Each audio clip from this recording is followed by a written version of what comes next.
get this going. Well, howdy. Eddie Stone, Winder Lyons here. Welcome to the call, sir. Hi, Winder. Great to have a chance to be with you. Happy New Year. Happy New Year to our audience. Brand new decade in front of us, clean white sheets of paper to scribble our life plan on for the next year. Well, I think it couldn't be a better time. You know, I wanted to jump right into this because I think we're about to engage in what may be one of the most engaging and profound conversations that we've ever had. In our last call, you said a word that I had never heard before, and the word was obesogens. I didn't know such a thing existed. Let's start there. Where is that from? How long has it been around, and what the heck is it? Well, obesogens as a term, I mean, it's been around for quite some time, primarily utilized in the scientific community and really sort of the deep dive in the medical community where they've tried to identify factors that contribute to weight gain or out of control weight or a real inability to lose weight.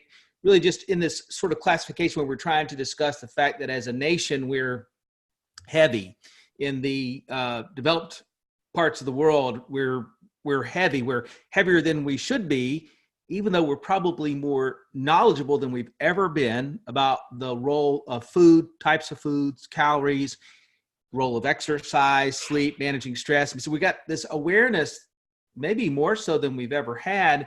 And yet the trend in terms of us getting heavier, and when I say heavier, I'm not talking about the difference between a beach body and a normal person. I'm talking about the fact that large segments of our population who are conscious, knowledgeable, making efforts, finding they cannot lose weight, and year after year, decade after decade, they're gaining weight, and it's impacting people's health, obviously, in extremely negative ways, particularly from a vulnerability to cardiovascular disease, type 2 diabetes, and even cancer is influenced by a person's weight, at least when we look at it from a statistical standpoint. So obesogens is just a classification of factors. In this case, it's referencing, or what we're referencing, are chemicals that have an impact on your body's ability to control weight.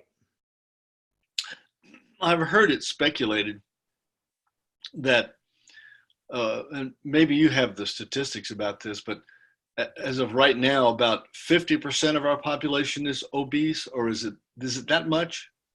Oh, yeah. So when you look at the numbers, greater than half of the adult population in the U.S., and unfortunately the child numbers are not far behind, fall into the obese category. And where that's going over the next decade appears to be towards 70+%. Now, that may not sound like a massive statistical difference, but when you look at its impact on disease, early death, healthcare costs, those are astronomical figures. And much like an aging population, cancer can impact the overall healthcare cost and budget and how we do things in this nation or around the developed parts of the world.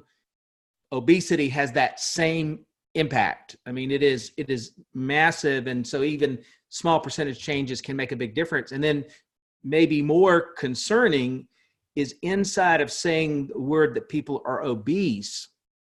Now you've got this category called morbidly obese, which for many years held under, say, 10% of the adult population. That number now is climbing towards 20%. And where the trend line is that of that 70+% that will fit into the obese category in the next 10 years, based upon sort of current dynamics, half of those people would go into the morbidly obese category, and just this cascade of challenges for those persons. I mean, my heart goes out to them, right? Because once you get into a morbidly obese environment, now your solutions are so long-term or so dramatic or surgical, or the fact that you probably can't exercise without risk of cardiovascular event. I mean, there's just this host of issues that we just don't seem to be able to get a handle on. And so the identification of obesogens really comes out of research. We're trying to say, hey, what is going on? When people are more knowledgeable than ever before, how are they continuing to gain this unhealthy weight? And so this is really a term that comes out of research. So I have heard speculation that literally this problem could bankrupt the United States, that it is so profound. Yeah, there's almost no doubt about that. So we're gonna, you know how in life you come to a fork in the road, and there's really lots of things that create that dynamic inside our society. We'll set aside things that have a political notion to them, like climate change or whatever. But in this case, because of the impact on the healthcare system, not just from a financial standpoint, but also just the physical ability to deal with people that are in this category, you're going to come down to haves and have-nots.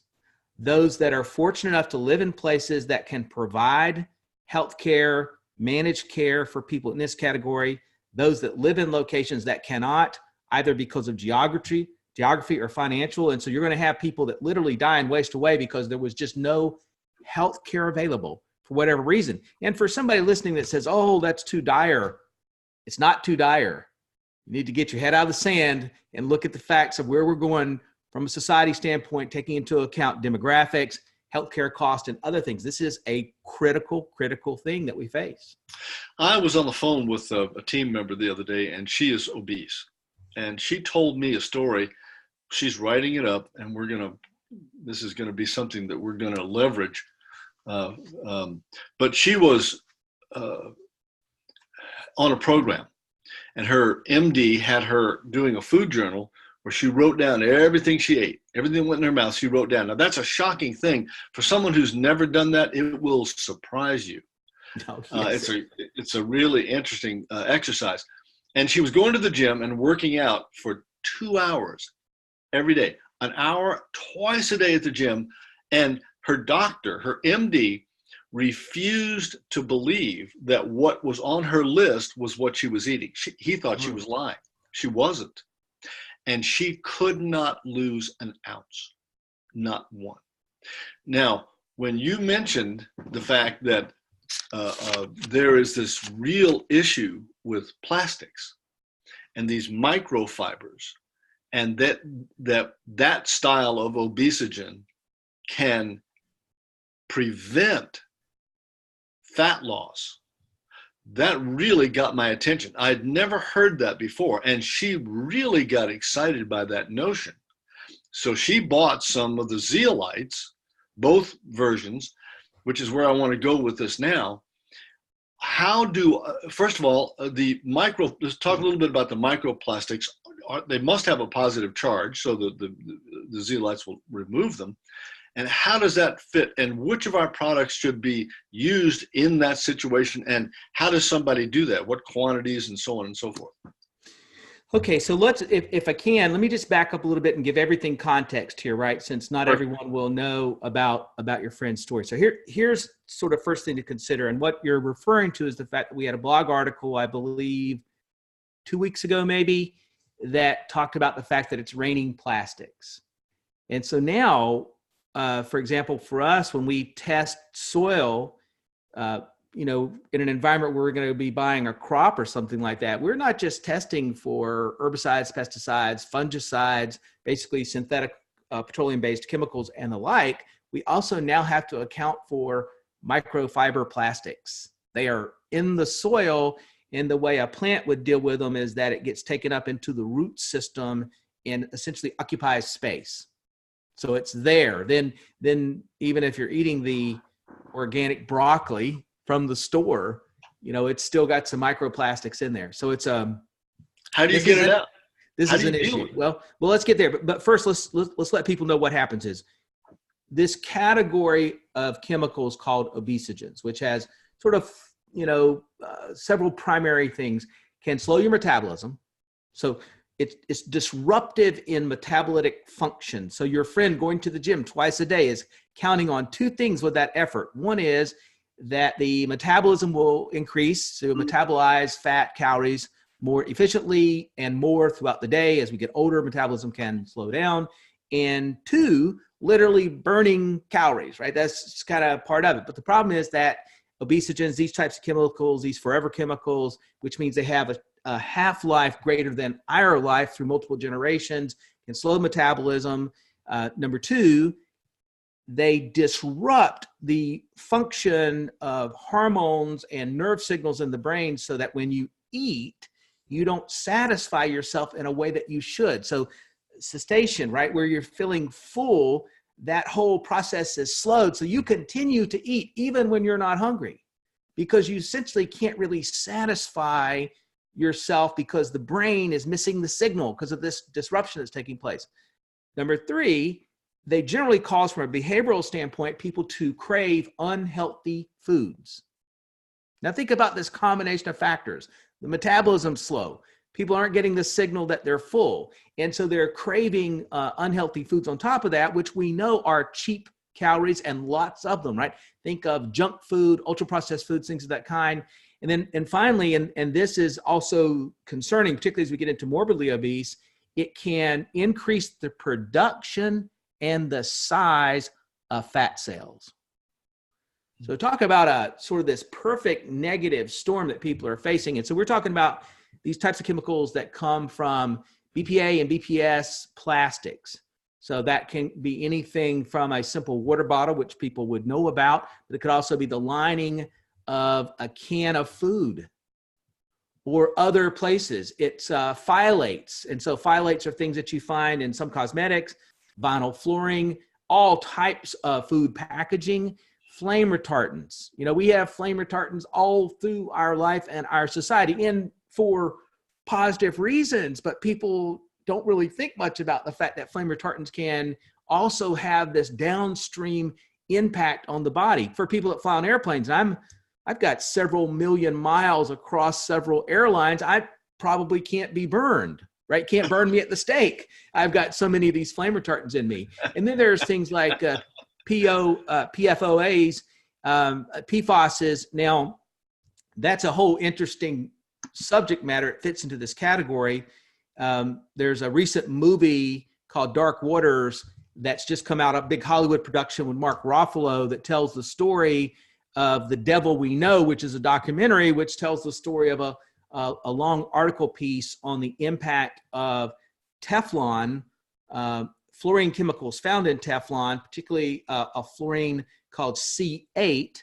Teflon, most people know Teflon's been around since the 40s, but it made it in consumer goods in the 1960s.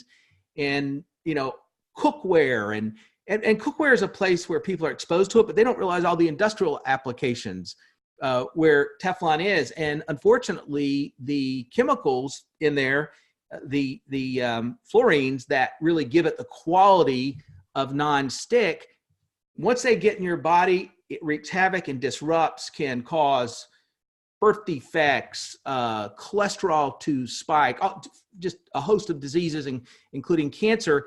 99% of the population, Winder, has C8, the specific fluorine found in Teflon, in their body around the globe. And when accountability was brought to bear on DuPont and 3M, 3M did stop manufacturing C8. You know, good for them. I bet you probably in the 1970s, I remember my dad buying a can of Scotch Guard. He was taking us skiing, and he bought a can of Scotch Guard for us to spray our jeans and our shoes. Well, that's basically liquid aerosol Teflon, right? Nobody was paying attention to it, right? It's all throughout our system. So bottom line is, if you're not defensive on this, if you don't take a defensive posture, it's just going to happen. And so all of the various things that occur that I've mentioned, and just, you know, just the host of things we think of when we think of toxins, loss of fine motor skills, mood disorders, poor memory, loss of executive function, right? When you talk about a person's inability to recognize that they're satisfied or they've had enough full and they continue to be hungry, that's a sort of loss of personal management or executive function. So anyway, it's across the board. And so here's what we know. First, prevention is a great idea. And from a long-term standpoint, can have a positive impact. Is it a zero-sum situation? No. I mean, there's just no way anyone's going to be able to eliminate exposure to fluorines and these types of chemicals. I'll give you a little example. Maria gave me a curling, the winter sport, a curling lesson for Christmas. And so last night we went to the Triangle Curling Club and had this lesson, which was fantastic. I didn't even know this whole environment was there. It was super fun. Part of it, the guy gave us this little pad to put our feet on so that your slide foot can move across the ice easier, made of Teflon, right?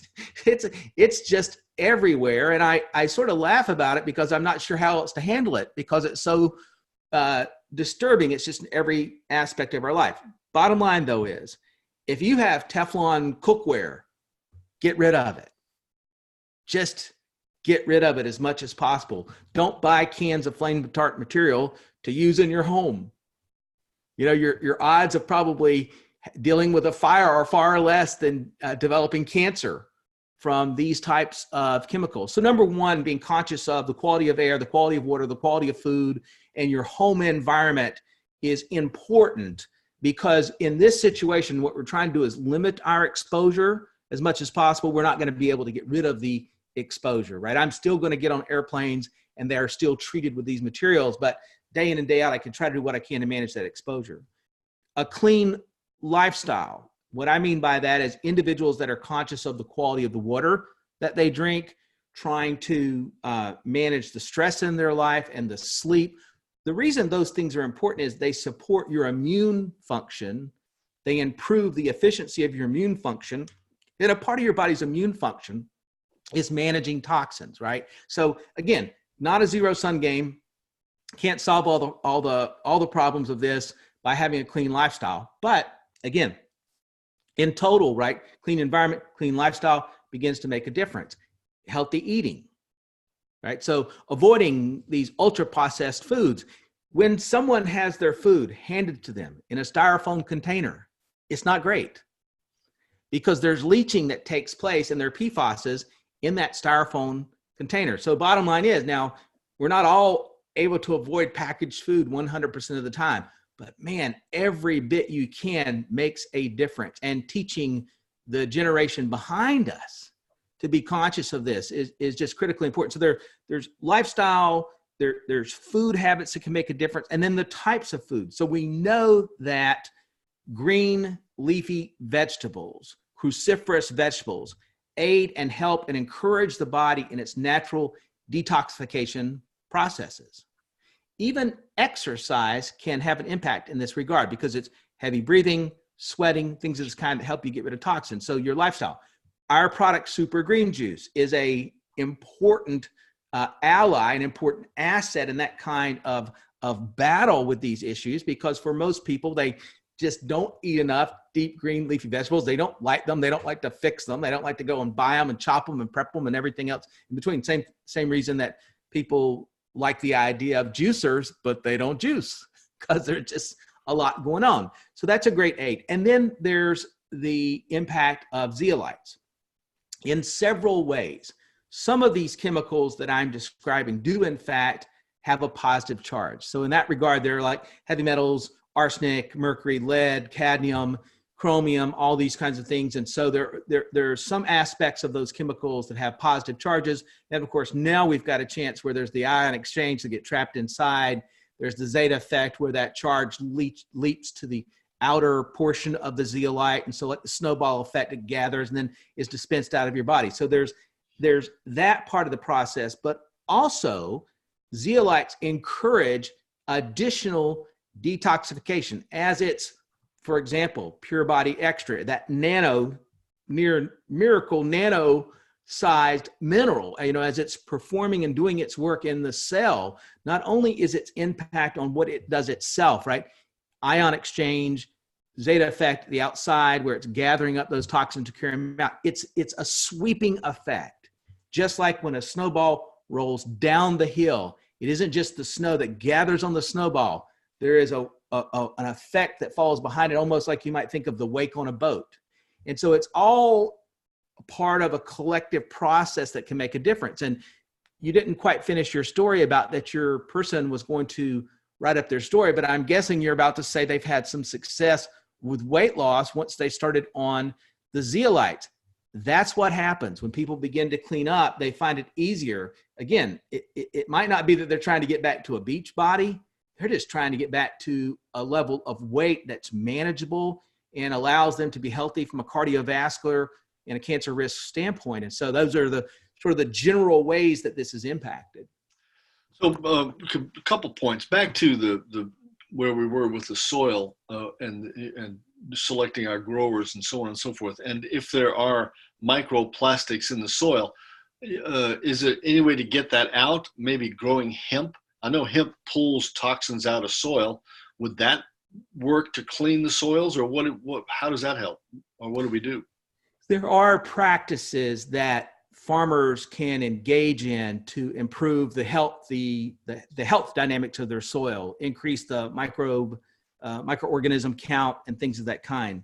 But the principle of the article that we published is that it's raining plastic, and that's not going away.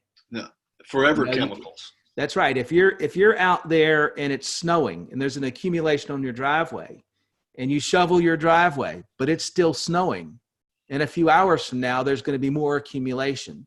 So you want to try to stay ahead of it, and you want to try to focus on the quality of the soil and increase microorganism counts and look for toxins and things of that kind. But this is not zero sum. There is no wholesale removal at a zero level of the plastics in the soil. That's just not realistic. And if somebody tells you it is, they're not telling you the truth. Right. It is about managing that, checking the qualities, and dealing with these facts in this modern world. So here's this blows my mind when I think about this. There are 88,000 plus unregulated chemicals utilized every day around the globe in consumer products that people have in their lives, from cookware to clothing to whatever. And so now we're at a stage where it's management of the problem. It is not elimination of. So talking about the microplastics again, do they have a positive or a negative charge, or do you know? It would depend on what kind of plastic it is. Remember, plastic is the description of a chemical that's now in a hardened state, right? I mean, technically speaking.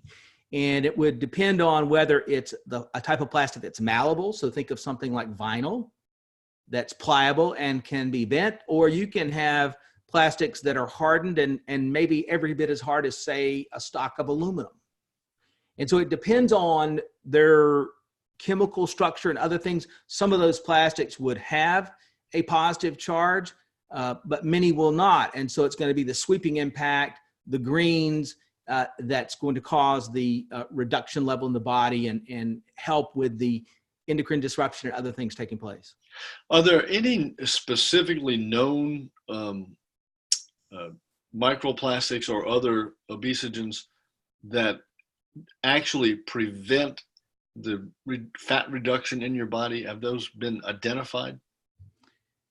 Well, fluorines, which are the class of chemicals that you think of what's found in, say, Teflon. C8 was the primary fluorine culprit for the community in West Virginia that started all these problems and suffered all these problems. Now in North Carolina, we've got a problem on a very similar scale where DuPont opened up a new division to limit their financial liability, with our state legislature giving them tax credits. Absurd on so many levels, so short-sighted I get disgusted when I think about it. But they opened up a division called Chemours, which is basically DuPont, and they introduced a new fluorine called Gen X to get away from C8. Has the same impact on the body. So all of these things have a similarity in that regard. So we have to think about it in classes. So PFASs, fluorines is really this class that all in various degrees disrupt your metabolism no matter what you do, disrupt your endocrine system no matter what you do, disrupt your self-management skill set no matter what you do. And so there's not one that I can say to the audience, okay, go look for that one on the label and avoid it. It's just simply not the case. All of these things at various degrees are negatively impacting our bodies. What I found so fascinating about the articles I've been reading about this stuff is that the quantity of microplastics and in pristine environments, as well as all the places you'd expect them to be, were discovered by the U.S. Geological Society. They were just doing testing of things and just happened to notice in their samplings that they were loaded with these microplastics, and they just didn't do any, that wasn't their focus of their study. They just noted it and went on. And other people went, what?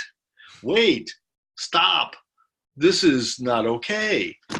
And so it's a massive issue. Single-use plastics, plastic bags.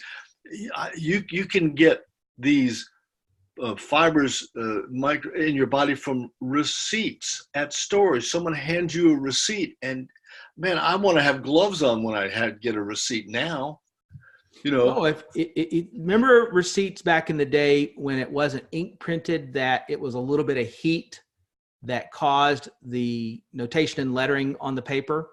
They don't use that anymore, but that paper was a PFAS-based paper, so fluorines, right? So absorbing in your fingers, not unlike a law enforcement officer dealing with someone that's having a heroin or fentanyl overdose, where they've got to be careful that they touch that and it gets into their bloodstream. These chemicals operate in a very similar fashion. So it doesn't matter where you live. This is a reality because it's raining plastics.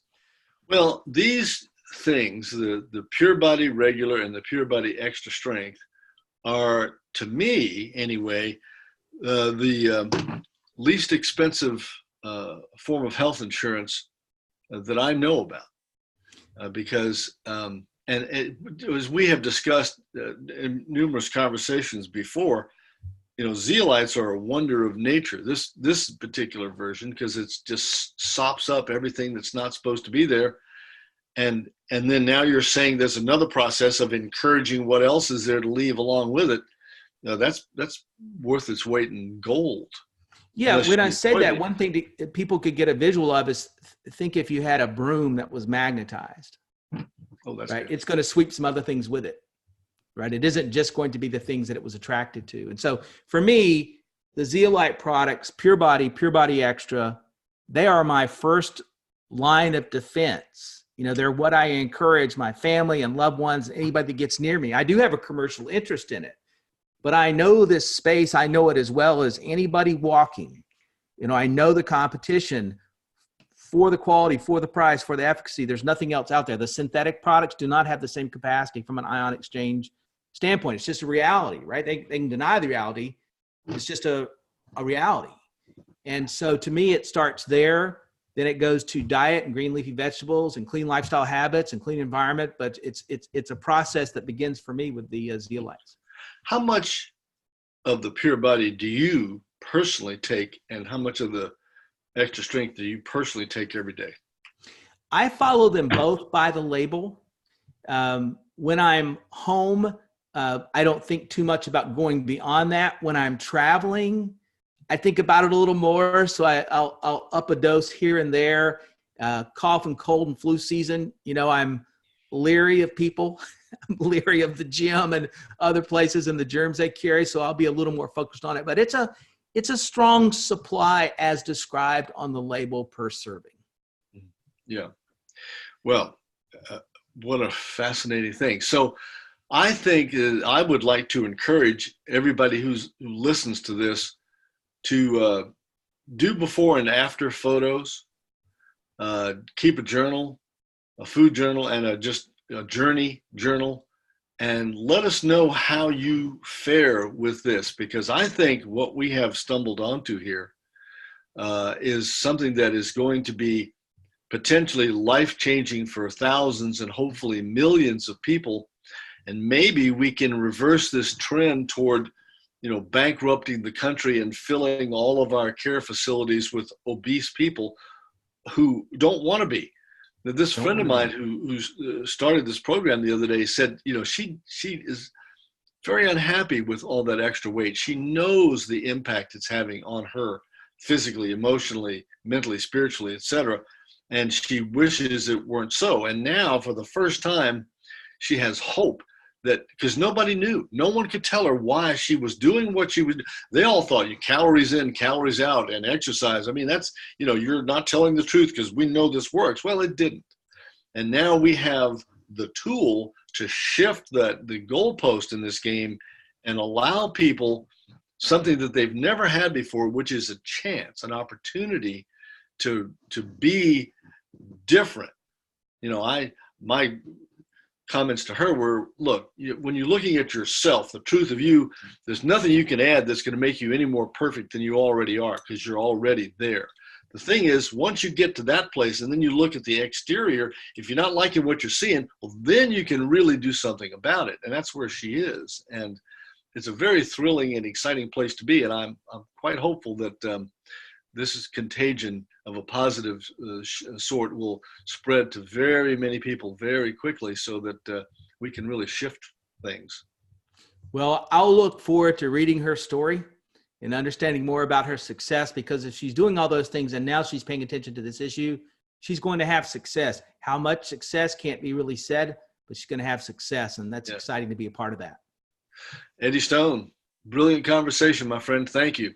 Thank you, Winder. Have a great day. Thanks, everybody, for your time. Talk to you.